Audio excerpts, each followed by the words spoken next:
Assalamualaikum warahmatullahi wabarakatuh. Bismillah, alhamdulillah, wassalatu wassalamu ala rasulillah Sayyidina wa maulana Muhammad ibn Abdillah, wala hawla wala quwata illa billah. Pemirsa Siak TV yang dirahmati Allah, bersyukur kehadirat Allah. Salawat dan salam semoga tercurah kepada baginda Rasulullah.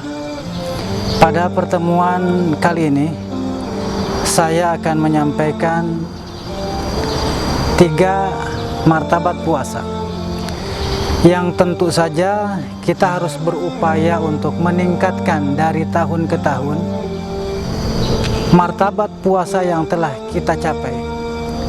Hadirin yang dimuliakan Allah Subhanahu wa taala serta pemirsa Siak TV yang dimuliakan Allah. Dalam sebuah kitab disebutkan bahwa yuqalu saum salah satu darajatin. Orang yang berpuasa itu ada 3 martabat, 3 tingkatan yang mereka lakukan. Yang pertama saumul awam, puasanya orang awam. Apa itu puasanya orang awam? Puasanya orang awam adalah puasanya orang kebanyakan. Bagaimana orang kebanyakan ini berpuasa? Orang kebanyakan ini berpuasa, dia hanya sekedar tidak makan, tidak minum, tidak melakukan hubungan suami istri dari mulai terbit fajar sampai terbenam matahari. Yang jadi pertanyaannya adalah, apakah puasa yang semacam itu sesuai dengan tuntunan agama dan mendapatkan pahala dari Allah Subhanahu wa taala? Saudara-saudara sekalian, bahwa kalau seseorang puasa tidak makan, tidak minum, dan tidak melakukan hubungan suami istri, maka bisa jadi secara hukum fikih dia dinyatakan telah berpuasa. Namun adapun apakah dia mendapatkan pahala ataupun tidak, ini belum tentu. Karena bisa jadi selama dia berpuasa mungkin melakukan perbuatan-perbuatan yang membatalkan pahala puasa. Maka oleh karena itu saudara-saudara sekalian, mungkin itu puasa kita tempo hari, mungkin itu puasa kita tahun yang lalu, puasa kebanyakan orang yang melaksanakannya seperti itu. Maka mari di tahun ini kita tingkatkan puasa kita dari saumul awam menjadi saumul khawas, bahwa saumul solehin, yaitu puasanya orang-orang soleh. Bagaimana orang-orang soleh ini berpuasa? Maka kata ulama mengatakan fala yatimu dzalik illa bimudawamati khamsati asya'a.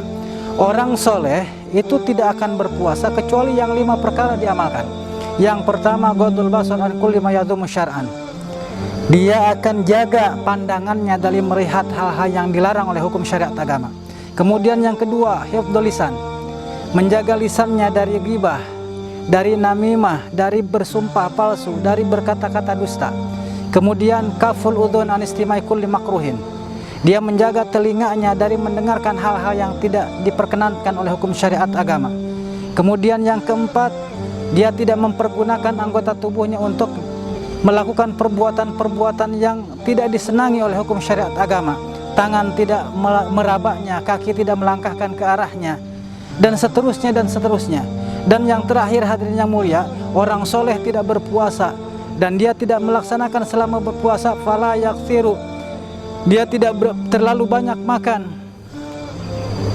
dan tidak terlalu banyak makan ketika berbuka puasa dan ketika makan sahur. Kenapa demikian?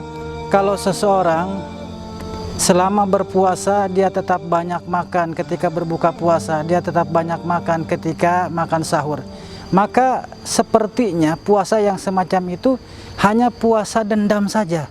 Iya betul, dari mulai terbit fajar sampai terbenam matahari kita lapar, kita dahaga, tidak makan dan tidak minum. Tapi ketika azan berkumandang, di depan kita sudah tersedia makanan dan minuman beraneka ragam. Maka satu persatu kita lahap, satu persatu kita makan. Pada akhirnya perut kita menjadi kekenyangan. Dan pada akhirnya pun sholat yang semestinya kita laksanakan secara berjamaah akhirnya tidak bisa kita laksanakan. Ini hadirin yang dimuliakan Allah Subhanahu wa taala. Maka kita penting untuk memperhatikan puasa yang bernilai di sisi Allah, puasa yang bermutu, sehingga satu amalan kita laksanakan tetapi amalan yang lain tidak kita abaikan.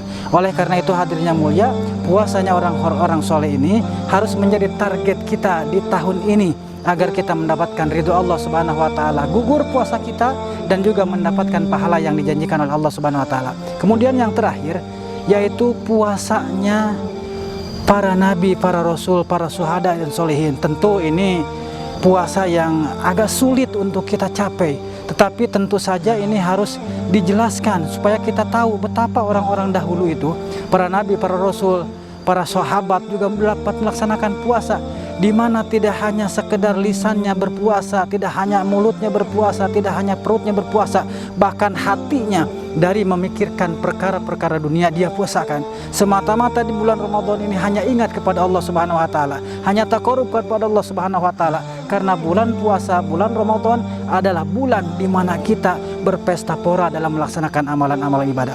Mudah-mudahan 3 perkara yang kami sampaikan ini ada manfaatnya khusus untuk yang menyampaikan sendiri dan untuk kita semua. Billahi taufiq wal hidayah.